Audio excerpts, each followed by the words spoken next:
मेरे प्रिय छात्र, आज हम लोग कक्षा 9 के सामाजिक विज्ञान के अंतर्गत भूगोल विषय के दूसरे अध्याय का अध्ययन करेंगे।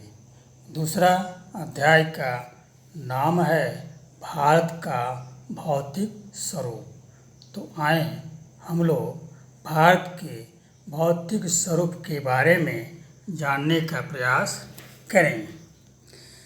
जैसा कि हमें मालूम है, भारत विविध स्थलाकृतियों वाला एक विशाल देश है।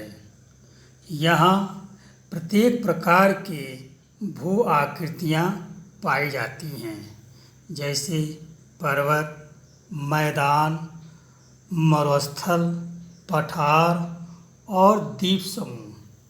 ये सारी स्थलाकृतियाँ भारत में पाई जाती हैं। भारत में विभिन्न प्रकार की शैलें पाई जाती हैं। इनमें से कुछ शैलें संगमरमर की तरह कठोर होती हैं तथा कुछ शैलें खड़ी के समान मुलायम होती हैं। देश के अलग अलग हिस्सों में मिट्टी के भिन्न भिन्न प्रकार भी पाए जाते हैं। यह भिन्न भिन्न प्रकार विभिन्न प्रकार के शैलों के द्वारा निर्मित होती है। इन मिट्टियों के रंग भी विभिन्न प्रकार के पाए जाते हैं। हम भारत के भौतिक स्वरूप को जानने से पहले हम कैसे यह बना भारत का भौतिक स्वरूप, इसके लिए प्लेट विवर्तनिक सिद्धांत का हम अध्ययन करें। प्लेट विवर्तनिक सिद्धांत पृथ्वी की भौतिक संरचनाओं के निर्माण के सिद्धांतों की व्याख्या करता है। भूवैज्ञानिकों के अनुसार पृथ्वी की ऊपरी भाग या पृथ्वी की ऊपरी परपटी 7 बड़ी एवं छोटी प्लेटों से मिलकर बनी है। पृथ्वी की इन प्लेटों में हमेशा गति रहती है, जिसके कारण प्लेटों के अंदर एवं ऊपर की तरफ स्थित महाद्वीपीय शैलों में हमेशा दबाव उत्पन्न होता है। इस दबाव के कारण ही वलन, भ्रंशीकरण और ज्वालामुखी जैसी क्रियाएं हमेशा सक्रिय होती हैं। सामान्यतः इन प्लेटों की गतियों को हम 3 वर्गों में विभाजित कर सकते हैं। पहला जो है उसे हम अभिसारित परिसीमा कहते हैं, दूसरा अपसारित परिसीमा और तीसरा रूपांतर परिसीमा। अभिसारित परिसीमा जो पहला है, यह जब विवर्तनिक प्लेटें एक दूसरे के पास आती है तब वे अभिसारित परिसीमा का निर्माण करती है, जैसे कि हमें चित्र में दिखाया गया है, चित्र नंबर 1 में। दूसरा है अपसारित परिसीमा। जब प्लेटें परस्पर भिन्न दिशा में एक दूसरे से दूर चली जाती हैं तो इसे अपसारित परिसीमा का निर्माण करती है। तीसरा है रूपांतर परिसीमा। जब प्लेटें एक दूसरे के साथ क्षैतिज दिशा या कहें समानांतर में गति करती है तो इसको हम रूपांतर परिसीमा कहते हैं। इन प्लेटों में जब 2 प्लेट एक दूसरे के करीब आते हैं तब वे आपस में टकराकर टूट सकती हैं या फिसलकर एक प्लेट दूसरे प्लेट के नीचे जा सकती हैं।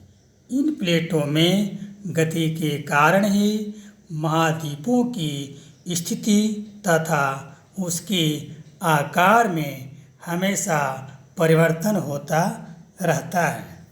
भारत की जो वर्तमान स्थलाकृति है, इसके विकास भी इन्हीं गतियों के प्रभाव से हुआ है। हम देखते हैं कि भारत के जो हिमालय है या मैदान है या पठार है, इसका भी निर्माण इसी प्लेटों के गति के द्वारा ही निर्धारित हुई है। भारत में जो हिमालय है, वह हिमालय पहले तैतीस सागर के नाम से जाना जाता था।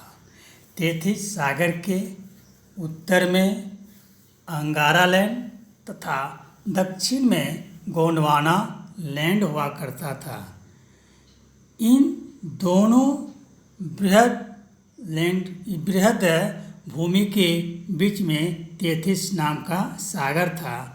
जब गोंडवाना लैंड अंगारा लैंड की तरफ उत्तर की दिशा में खिसका तो यह उस यूरेशियन प्लेट से टकरा गया, जिसके कारण यहाँ तैतीस नाम के जो सागर थे, वह सागर धीरे धीरे बलित होकर हिमालय का रूप धारण कर लिया। इस तरह से हिमालय का निर्माण हुआ। जहाँ तक मैदान का निर्माण है, तो तैतीस सागर के हिमालय के रूप में ऊपर उठने तथा प्रायद्वीपीय पठार के उत्तरी किनारे के नीचे धंसने के कारण बहुत बड़ी एक खड्ड कहें या द्रोणी बन गया। वह द्रोणी धीरे धीरे अवसादों से भरने लगा और धीरे धीरे भरते भरते वह एक विशाल भूमि का निर्माण किया, समतल भूमि का निर्माण हुआ। इसको हम भारत के उत्तरी मैदान के नाम से जानते हैं। जैसे पठार हैं, पठार जो है यह भी प्रायद्वीपीय पठार जो है पृथ्वी की सतह पर एक बहुत ही पुराना भाग माना जाता है। इस तरह से हम देखते हैं कि प्लेट विवर्तनिक सिद्धांतों के अनुसार ही इन भूमियों का निर्माण हुआ है। भारत के जो भूभाग हैं, इस भूभाग को हम कहें कि एक अलग तरह की विशेषताएं पाई जाती हैं। यहाँ भारत की जो भूआकृति है, यह भूआकृति अनेक प्रकार की विविधता को लिए हुए होती हैं।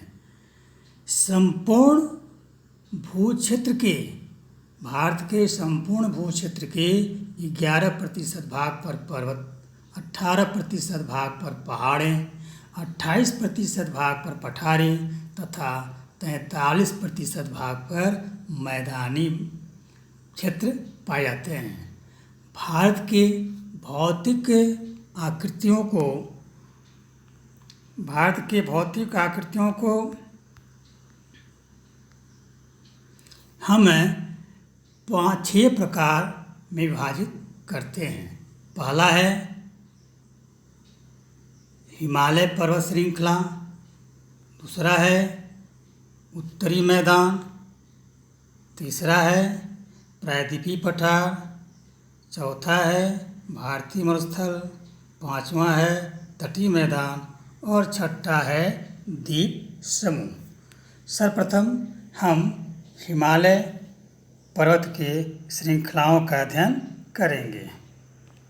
हिमालय पर्वत जो हैं, इसका निर्माण यूरेशियाई प्लेट या हम के अंगारा लैंड और इंडियन प्लेट अर्थात गोंडवाना लैंड के टकराने से हुआ है। प्लेट टेक्टोनिक सिद्धांत के अनुसार हिमालय की उत्पत्ति तैतीस सागर से हुई है। इसको हमने पहले ही पढ़ा है। भारत के उत्तर में हिमालय पर्वत जो हैं एक अर्धचंद्राकार के रूप में हमें दिखाई देता है, जो पश्चिम में सिंधु नदी के घाट से लेकर पूर्व में अरुणाचल प्रदेश के ब्रह्मपुत्र नदी तक यह फैला हुआ है। इसके पश्चिमी भाग की अपेक्षा पूर्वी भाग की ऊंचाई में अधिक विभिन्नता या विविधता पाई जाती है। यह हिमालय पर्वत एक नवीन मोरदार पर्वत है, जिसमें 3 समानांतर श्रेणियां पाई जाती हैं। पहला है बृहद हिमालय, दूसरा है लघु हिमालय और तीसरा है बाह्य हिमालय। बृहद हिमालय, इसको हम आंतरिक हिमालय भी कहते हैं। हिमालय पर्वत श्रृंखला का यह सबसे उत्तरी भाग में पाया जाता है। इसको हम हिमाद्री या महान हिमालय भी कहते हैं। इन श्रेणियों के बीच बहुत सी आंतरिक घाटियां हैं। विश्व का सबसे ऊंचा पर्वत शिखर, इसका नाम माउंट एवरेस्ट है, वह इसी भाग में स्थित है, जिसकी ऊंचाई 8,848 मीटर है। इस श्रृंखला में हम यहाँ कंचनजंगा, मकालू जैसे प्रमुख शिखर भी देखने को मिलते हैं। इसी में नंगा पर्वत, अन्नपूर्णा, नंदा देवी इत्यादि प्रमुख चोटियाँ पाई जाती हैं। दूसरा है लघु हिमालय, या इसको हम कहेंगे लघु हिमालय को। यह जो हिमालय है, इस पर्वत श्रेणी का विस्तार बृहद हिमालय से दक्षिण की तरफ है और यह भी पूर्व से पश्चिम की तरफ बृहद हिमालय के समानांतर में फैला हुआ है। इसकी जो चौड़ाई है, वह चौड़ाई 80 से 100 किलोमीटर तक है तथा इस क्षेत्र की जो ऊंचाई है, वह ऊंचाई 37,000 से लेकर 4,500 मीटर तक पाई जाती है। लघु हिमालय में अनेक नदियाँ गहरी कंदराओं का भी निर्माण करती हैं। बृहद हिमालय तथा लघु हिमालय के मध्य कश्मीर, काठमांडू, कांगड़ा, कुल्लू जैसी घाटियाँ स्थित हैं। इसी पर्वत श्रेणी में डलहौजी, मसूरी, शिमला, नैनीताल, दार्जिलिंग जैसे पर्वतीय स्थल भी हैं, जो हमारे स्वास्थ्य के लिए अनुकूल पाई जाती हैं। लघु हिमालय के ढाल पर हम छोटे छोटे घास के मैदान भी देखते हैं, जिन्हें कश्मीर में मर्ग जैसे गुलमर्ग, सोनमर्ग आदि के नाम से जानते हैं। तीसरा हिमालय है, हिमालय के तीसरा रूप है बाह्य हिमालय। इस बाह्य हिमालय को हम शिवालिक श्रेणी भी कहते हैं। शिवालिक श्रेणी लघु हिमालय के दक्षिण में स्थित है। यह हिमालय का नया भाग है, अर्थात नवनिर्मित भाग है, जो पश्चिम में पंजाब के पोतवार बेसिन से प्रारंभ होकर पूर्व में कोसी नदी तक विस्तृत है।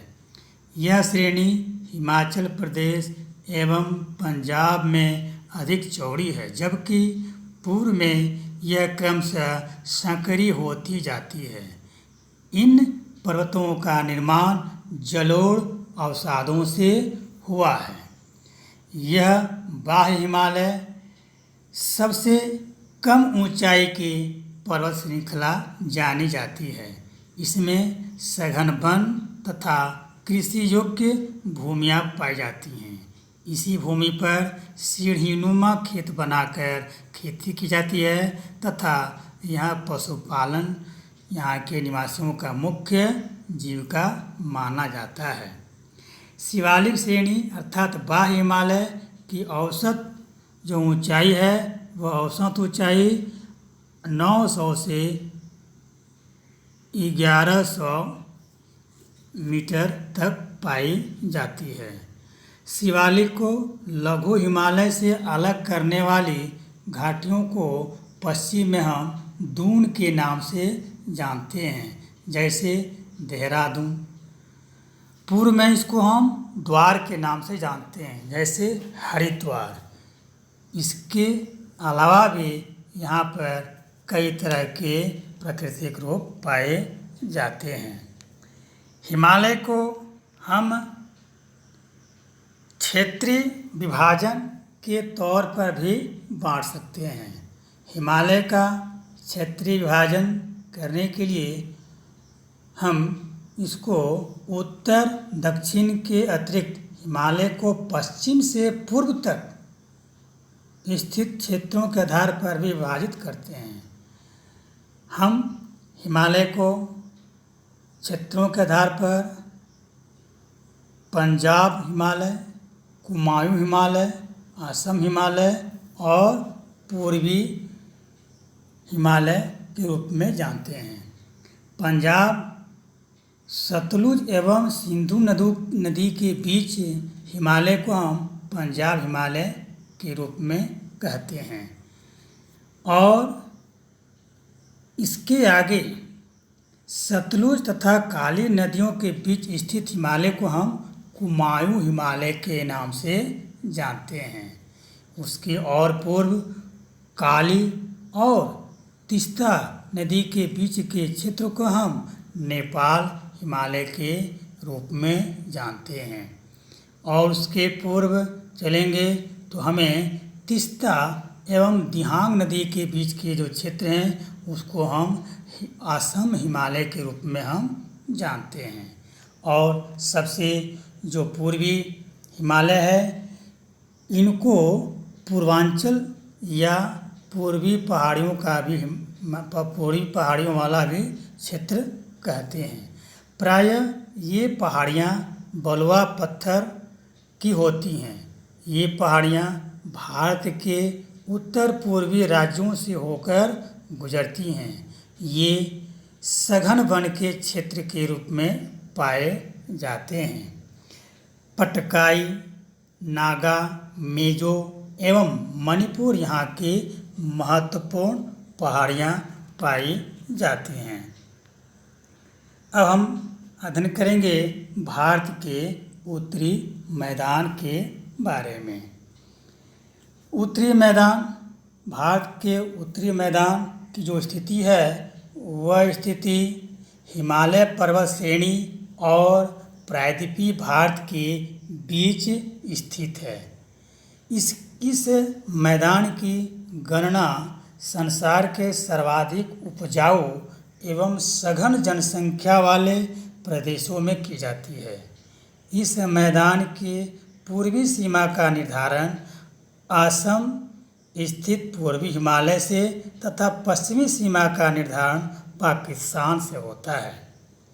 हिमालय से निकलने वाली नदियाँ जैसे गंगा है, जमुना, सिंधु, ब्रह्मपुत्र, कोसी जो नदियाँ हैं तथा प्रायद्वीपीय भारत से आने वाली नदियाँ जैसे सोन, चंबल इत्यादि, इन दोनों तरफ से नदियाँ के द्वारा बहाकर लाई गई मिट्टी के जमा होने से इस उपजाऊ मैदान का निर्माण हुआ है। इस विशाल मैदान में नदी की जो कार्य से कुछ स्थलाकृतियों का भी निर्माण होता है, जैसे गोखुर झीलें, विसर्ग, बालूरोधिका इत्यादि। ब्रह्मपुत्र घाटी का जो मैदान है वह नदी द्वीप तथा बालूरोधिकाओं की उपस्थिति के लिए जाना जाता है। यह क्षेत्र 7 लाख वर्ग किलोमीटर में फैला हुआ है। इस मैदान की लंबाई 2400 किलोमीटर तथा चौड़ाई 240 से 720 किलोमीटर तक पाई जाती है। यहाँ समूह मृदा पर्याप्त जल की उपलब्धता, जलवायु की अनुकूल दशा एवं मानव के अनुकूल है, इसलिए यहाँ पर अधिक जनसंख्या पाई जाती है। इन मैदानी भागों में अधिकतर क्षेत्रों में प्रायः हमेशा बाढ़ आती है, जिससे यहाँ की मिट्टी की उर्वरा शक्ति हमेशा बढ़ती जाती है।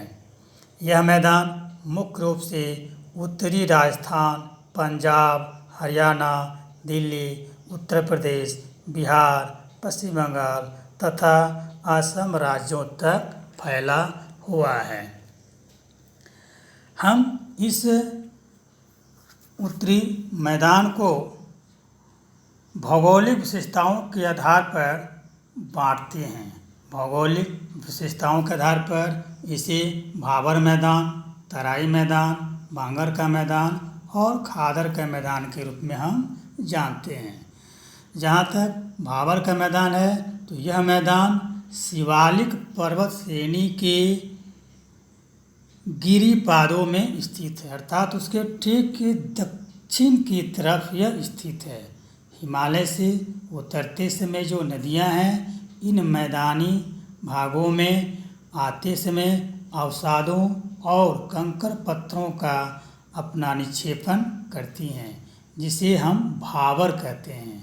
यह एक छिद्रयुक्त तथा कंकड़ पत्थर वाला मैदान है। इसे शिवालिक का हम जलोढ़ पंख भी कहते हैं।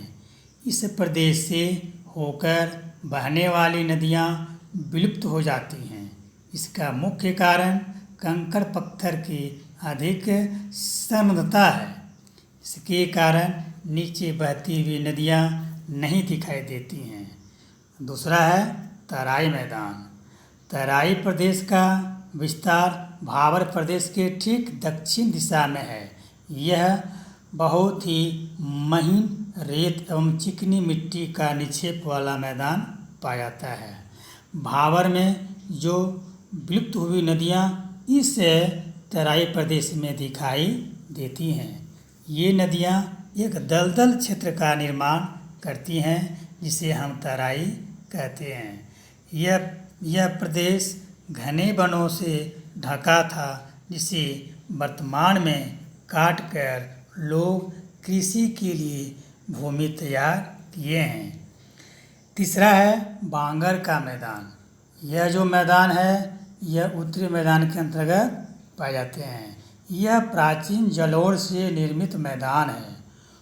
ऊंची भूमि में फैले पुराने जलोढ़ अवसादों से निर्मित भाग को हम बांगर कहते हैं, जहां अब बाढ़ के पानी नहीं आते हैं। इस प्रदेश में बाढ़ का पानी कभी पहुंचता था, लेकिन अब नहीं पहुंच पाता है।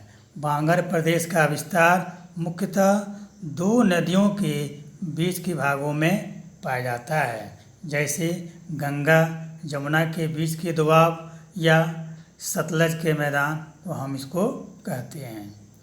खादर जो मैदान है, यह नदी के पास नवीन जलोढ़ के जमा होने से जो क्षेत्र बनता है, उस क्षेत्र को हम खादर मैदान के नाम से जानते हैं। यह अपेक्षाकृत थोड़ा नीचे होता है, जहाँ पर नदियों में बाढ़ आने से इन भागों में बाढ़ का जल पहुँच जाता है। बिहार, पूर्वी उत्तर प्रदेश, पश्चिम बंगाल के कुछ ऐसे क्षेत्र हैं जो इस तरह के मैदान पाए जाते हैं। हम उत्तरी मैदान को क्षेत्रीय आधार पर भी वर्गीकृत कर सकते हैं। क्षेत्रीय आधार पर हम इसे 3 भागों में बांटते हैं: पंजाब का मैदान, गंगा का मैदान और ब्रह्मपुत्र का मैदान। जहाँ तक पंजाब का मैदान है, तो पंजाब का मैदान उत्तरी मैदान के पश्चिमी भाग में विस्तृत क्षेत्र को पंजाब का मैदान कहते हैं। इसका निर्माण सिंधु एवं उसकी जो सहायक नदियां हैं उनके द्वारा ही होती हैं। इनमें झेलम नदी, चेनाब नदी, रावी नदी, ब्यास नदी और सतलुज नदी शामिल है।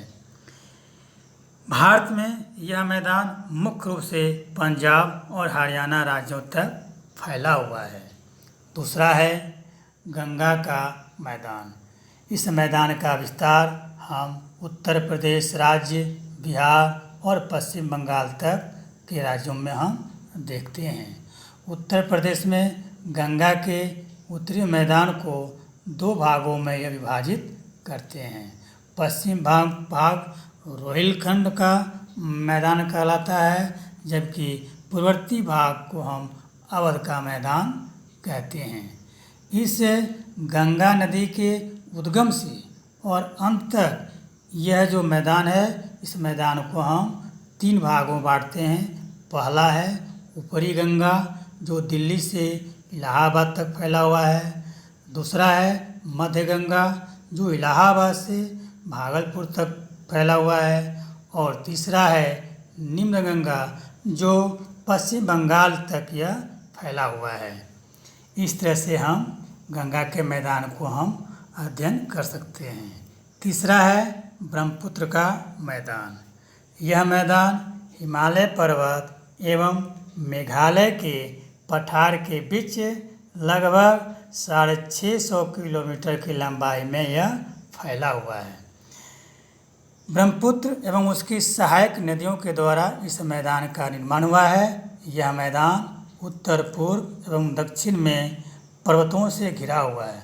ब्रह्मपुत्र नदी के बीच में मिट्टी के जमाव होने के कारण कई द्वीपों का भी निर्माण होता है, जिनमें से माजुली एक द्वीप है जो असम राज्य में स्थित है। यह विश्व का सबसे बड़ा नदी द्वीप माना जाता है। अब हम अध्ययन करेंगे प्रायद्वीपीय पठार के। भारत का दक्षिणी या कहें भारत के जो दक्षिणी भाग में प्रायद्वीपीय पठार पाया जाता है, जो विश्व का सबसे प्राचीन पठार माना जाता है। यह पठार एक मेज की तरह दिखाई देता है, जिसका निर्माण पुरानी क्रिस्टलीय आग्नेय और रूपांतरित चट्टानों से हुआ है। भारत का यह क्षेत्र गोंडवाना भूमि के विभाजन एवं अपवाह के कारण निर्मित हुई है। यह कठोर चट्टानों से निर्मित एक त्रिभुजाकार रूप में दिखाई देता है, जो अरावली, कैमूर, राजमहल, शिलांग की पहाड़ियाँ प्रायद्वीपीय पठार की उत्तरी सीमा बनाती है। इसकी जो दक्षिणी सीमा है वह कन्याकुमारी है, जो हिंद महासागर तक फैला हुआ है। प्रायद्वीपीय पठार के अनेक छोटे बड़े पठार और पर्वत दिखाई देते हैं। अनेक नदियों ने इस पठार को कई स्थानों पर काटकर उसमें घाटियों का निर्माण किया है। पठार पर प्रवाहित होने वाली जो तीव्र गति की नदियां हैं, इस तीव्र गति की नदियों में जल विद्युत का उत्पादन बहुत ही अच्छे ढंग से की जा सकती है। यह पठारी क्षेत्र खनिजों का विशाल भंडार अपने गर्भ में छिपाकर रखा है। यहाँ कोयला, तांबा, अभ्रक, बॉक्साइट, क्रोमाइट इत्यादि खनिज पदार्थ प्रचुर मात्रा में पाए जाते हैं। प्रायद्वीपीय पठार को हम 4 भागों बांटते हैं। पहला है मध्यवर्ती उच्च भूमि, दूसरा है दक्कन का पठार, तीसरा है पश्चिमी घाट और चौथा है पूर्वी घाट। जहाँ तक मध्यवर्ती उच्च भूमियाँ हैं, प्रायद्वीपीय पठार के उत्तरी भाग को हम मध्यवर्ती उच्च भूमि के नाम से पुकारते हैं। यह भूभाग कठोर आग्नेय तथा कायांतित चट्टानों से बनी है। इसके दक्षिण में विंध्याचल एवं सतपुड़ा पर्वत है। सतपुड़ा पर्वत समुद्र तल से 600 से 900 मीटर की ऊंचाई वाले पठारों की श्रेणियों से बना है और दक्कन के पठार की सीमा का निर्धारण करता है। इस उच्च भूमि के उत्तर पश्चिम में अरावली पर्वत श्रेणियाँ और उत्तर पूर्व में गंगा का विस्तृत मैदान पाया जाता है। इसमें इस मध्यवर्ती उच्च भूमि के अंतर्गत अरावली की पहाड़ियाँ, विंध्याचल की पर्वत श्रेणी, सतपुड़ा की पर्वतमाला, मालवा का पठार, बुंदेलखंड का पठार, बाघेलखंड का पठार तथा छोटा नागपुर का पठार पाया जाता है। दूसरा है दक्कन का पठार। नर्मदा नदी के दक्षिण में स्थित दक्कन का पठार एक त्रिभुजाकार रूप में दिखाई देता है। इसका उत्तरी भाग दक्षिणी भाग की तुलना में अधिक चौड़ा है। पठार के उत्तरी आधार पर सतपुड़ा की श्रृंखला दिखाई देती है। इसके पश्चिम में पश्चिमी घाट तथा पूर्व में पूर्वी घाट है। महादेव, कैमूर तथा मैकाल श्रृंखला इसके पूर्व में दिखाई देते हैं। यह पठार मुख्य तरह से लावा के द्वारा निर्मित है। इसकी औसत ऊंचाई 600 मीटर है। दक्षिण में यह पठार 100 मीटर ऊंचा है, किंतु उत्तर में इसकी ऊंचाई 500 मीटर ही है। यह लगभग 2 लाख वर्ग किलोमीटर के क्षेत्र में फैला हुआ है। इस तरह से दक्कन के पठार एक विशाल पठार के रूप में जाना जाता है। तीसरा है पश्चिमी घाट। पश्चिमी घाट जो है यह भारत की दूसरी सबसे लंबी पर्वत श्रेणी के रूप में पाया जाता है। यह पश्चिमी घाट की जो लंबाई है यह लंबाई 1500 किलोमीटर तक पाई जाती है।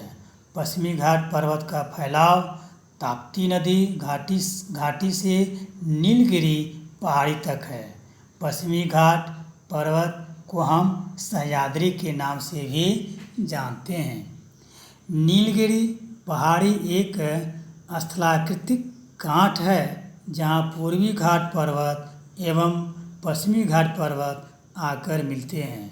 नीलगिरी पहाड़ी का सर्वोच्च शिखर डोडा बेटा है, जो दक्षिण भारत का दूसरा सर्वोच्च शिखर है।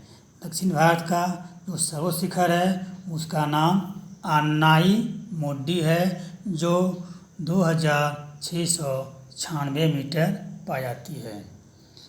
प्रायद्वीप पठार का चौथा रूप है पूर्वी घाट। पूर्वी घाट पर्वत दक्कन के पठार के पूर्वी भाग को हम पूर्वी घाट कहते हैं। यहाँ यह पश्चिम घाट की तुलना में कम ऊंचा है।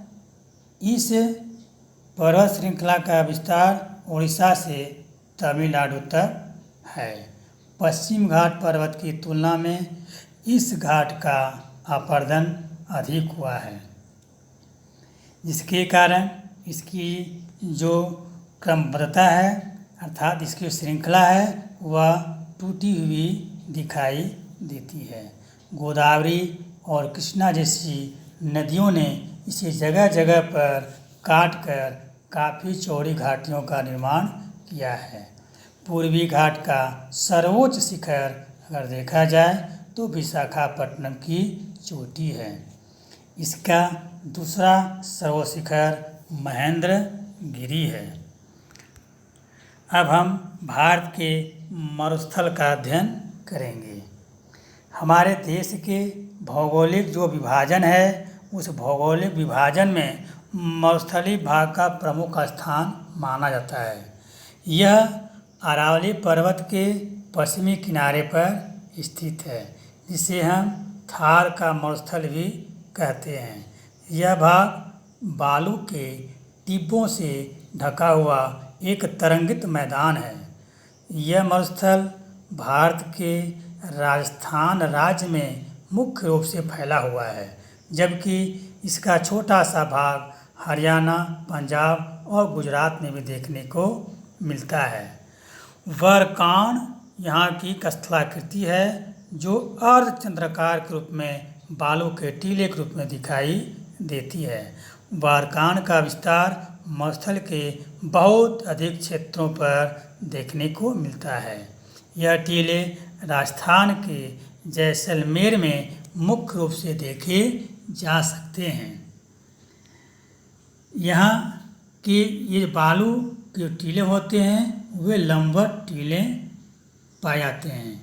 इस प्रकार यहाँ पर ऊबड़ खाबड़ भूमि है जिस पर बहुत सारे रेत के टीले पाए जाते हैं।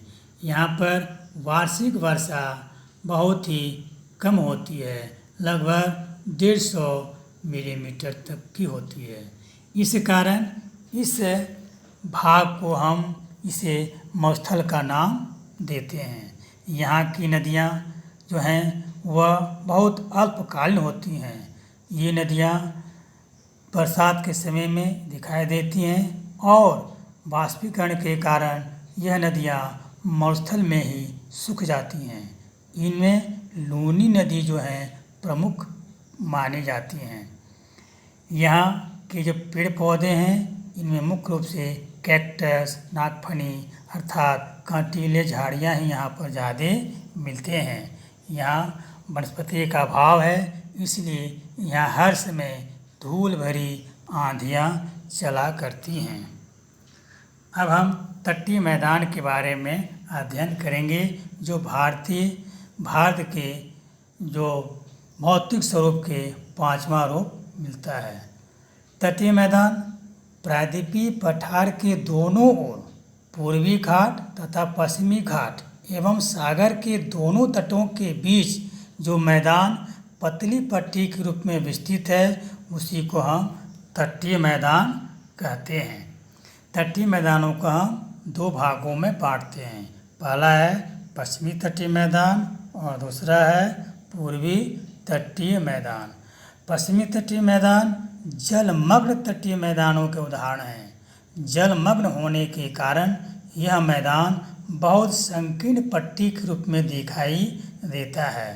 यह तटीय मैदान पश्चिमी घाट के पश्चिम में कच्छ की खाड़ी से लेकर दक्षिण में कन्याकुमारी तक विस्तृत है। इसकी औसत चौड़ाई 64 किलोमीटर पाई जाती है। इस मैदान को 3 भागों में बांटा गया है: कोंकण तट का मैदान, कन्नड़ का मैदान और मालाबार का मैदान। जहाँ तक पूर्वी तटीय मैदान है, इस पूर्वी तटीय जो मैदान पूर्वी घाट एवं समुद्री तट के बीच स्वर्ण नदी से कन्याकुमारी तक फैला हुआ है। पूर्वी तटीय मैदान पश्चिमी तटीय मैदान की तुलना में अधिक चौड़ा दिखाई देता है।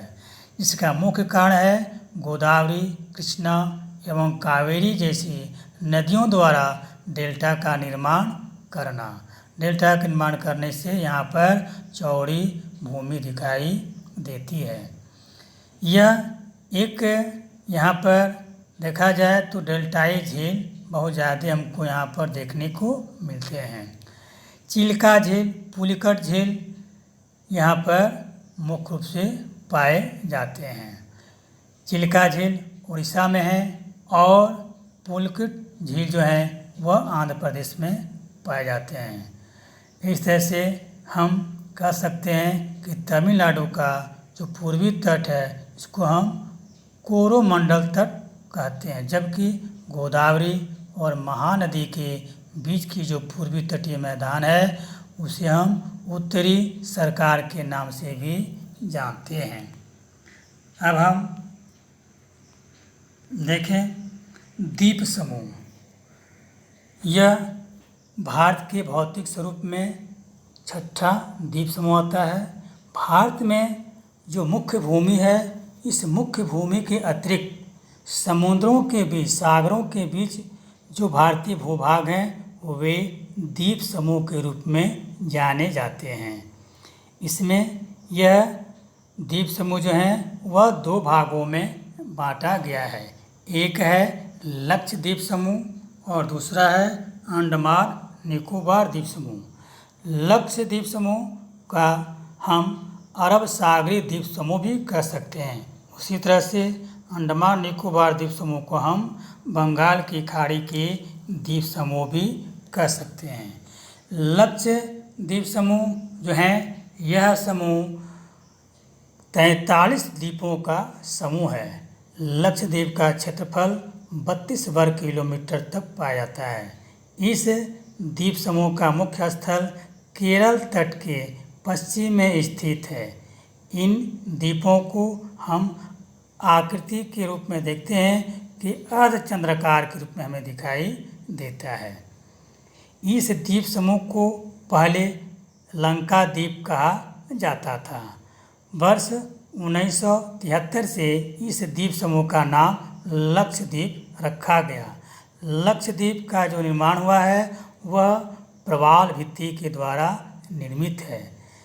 इस द्वीप में सबसे बड़ा जो द्वीप है उसका नाम मिनिकॉय द्वीप है। लक्षद्वीप की राजधानी एवं प्रशासनिक जो मुख्यालय है उसका नाम कावारती है। लक्षद्वीप एक केंद्र शासित प्रदेश है। यहाँ पर केंद्र के द्वारा शासन की जाती है। दूसरा है अंडमान निकोबार द्वीप समूह। यह जो है बंगाल की खाड़ी में स्थित है और भारतीय द्वीप समूह के रूप में अंडमान निकोबार नाम से जाना जाता है। इन द्वीपों की कुल संख्या 204 है। यहाँ छोटे छोटे 204 द्वीपों को मिलाकर अंडमान निकोबार द्वीप समूह कहते हैं। इसकी जो विस्तार है वह 590 किलोमीटर की लंबाई से लेकर है। यह यहाँ की अधिकतम अगर चौड़ाई देखा जाए इस अंडमान निकोबार द्वीप समूह की, तो यह 50 किलोमीटर से अधिक नहीं पाई जाती हैं। इस तरह से हम भारत के द्वीपों का अध्ययन कर सकते हैं।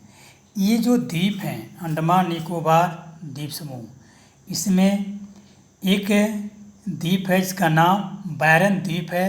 यह भारत का एकमात्र द्वीप है जहाँ पर ज्वालामुखी अभी भी सक्रिय रूप में पाई जाती हैं। इस अंडमान निकोबार द्वीप समूह की जो राजधानी है इसकी राजधानी का नाम पोर्ट ब्लेयर है। इस तरह से हम भारत के जो भौतिक स्वरूप हैं उस भौतिक स्वरूप को बांटकर विस्तृत तरीके से अध्ययन कर सकते हैं। आज के इतना ही। अगले दिन अगले अध्याय का अध्ययन करेंगे। तब तक के लिए धन्यवाद।